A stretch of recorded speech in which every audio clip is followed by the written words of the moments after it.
नमस्कार, मैं हूं आपके साथ अनुष्का और आप देख रहे हैं दैनिक क्राइम भारत न्यूज। और निंदा करता है और सरकार से ये गुजारिश करता है कि उन आतताइयों, उन आतंकवादियों को ऐसी सजा दी जाए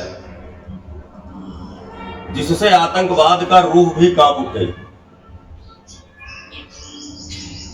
आगे चलकर इसकी पुनरावृत्ति करने के लिए 100 बार इनको सोचना पड़े और सरकार को इस पर सख्त होना पड़ेगा। आतंकवादी कैसे हमारा बॉर्डर क्रॉस करके चले आते हैं अंदर, कैसे बड़े बड़े हथियार अंदर चले आते हैं, ये एक बहुत बड़ा सोचनीय विषय है। इस पर सरकार को विचार भी करना चाहिए और सुरक्षा को भी टाइट करना चाहिए सरकार को।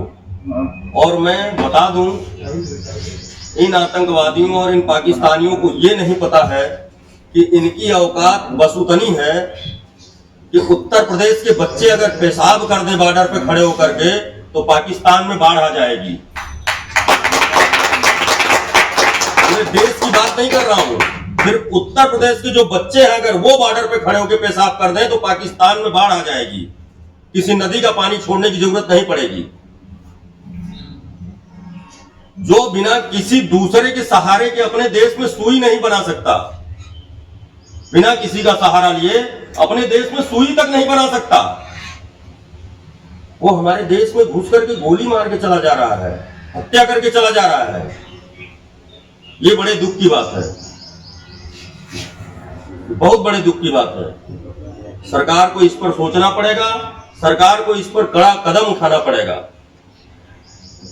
हम तो ये कहेंगे कि सरकार हमारी सेना को खुली छूट दे दे एकदम, कि बॉर्डर पे अगर कुछ भी होता है तो ये ऑन द स्पॉट अपनी कार्रवाई कर सकें, इन्हें किसी का आदेश लेने की जरूरत ना पड़े।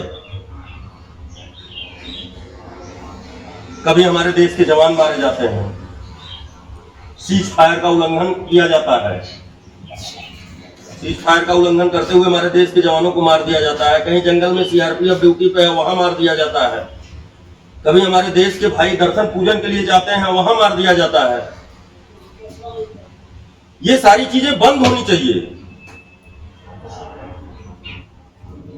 ऐसा कब तक चलेगा? कारगिल का युद्ध हुआ, बहुत लेट हुआ।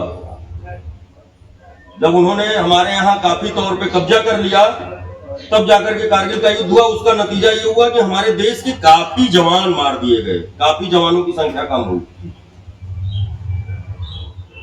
लेट मत होने दीजिए। जमाना वो आ गया है कि सामने वाला अगर कहता है कि मैं तुम्हें मारूंगा, तब तक आप मार दीजिए उसको, तब वो आपको नहीं मार पाएगा। और जब आप इंतजार करेंगे कि वो तो अभी मारने के लिए बोला है, जब मारेगा तो देखा जाएगा, तो जब वो मार देगा तब क्या देखेंगे आप? वो जैसे ही कहता है कि मैं आपको मारूंगा, आप तुरंत मार दीजिए उसको।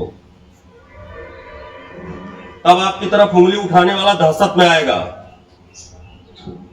तो उसकी तरफ उंगली उठाऊंगा तो उंगली तोड़ देगा। इसी के साथ मैं अपने राष्ट्रीय प्रवक्ता जी से निवेदन करूंगा कि वो भी 2 शब्द कहें और मैं इसी के साथ अपनी वाणी को विराम देना चाहता हूं। आज जो हमारे भारतवर्ष में पहलगाम में जो हुआ है, आतंकवादी आकर के हमारे निर्दोष भारतीयों, हमारे भाइयों को जो उन्होंने उनकी हत्या किया है, इसके लिए आज हमारा पत्रकार, राष्ट्रीय पत्रकार परिषद उसका घोर निंदा और निषेध करता है। भाइयों, मुझे विश्वास है कि देश के हमारे माननीय प्रधानमंत्री नरेंद्र मोदी जी इसका बहुत ज़बरदस्त कैसे मुंहतोड़ उनको जवाब देंगे और भविष्य में जो हमारे देश के अंदर उन लोगों ने धर्म पूछ के, जात पूछ के जो इतना बड़ा उन्होंने घटना यहाँ पे किया है, उसका मुंहतोड़ जवाब दिया जाएगा और आने वाले भविष्य में हमारे देश के अंदर या हमारे देश को कभी भी जो आतंकवादी है देखे नहीं, और हमारा पत्रकार परिषद घोर निंदा करता है। भारत माता की जय, भारत माता की जय, भारत माता की जय, जय हिंद, जय हिंद।